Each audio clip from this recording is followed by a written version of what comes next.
po si Agawad Mary Grace Baraceros ng Barangay Salvacion 2nd. Ngayon sir, mas komportable po kami nakakagalaw dito. Mas nagiging private po yung mga usapan dito. Sa taas po kami nagsisession. Malamig po.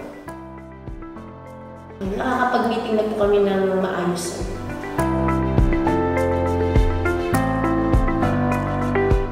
Yung dati po naming barangay hall, sir, doon na po nagbabasa yung mga BHW, yung barangay health worker po. Doon na po sila nag-BBP, gumagawa po ng mga reports nila.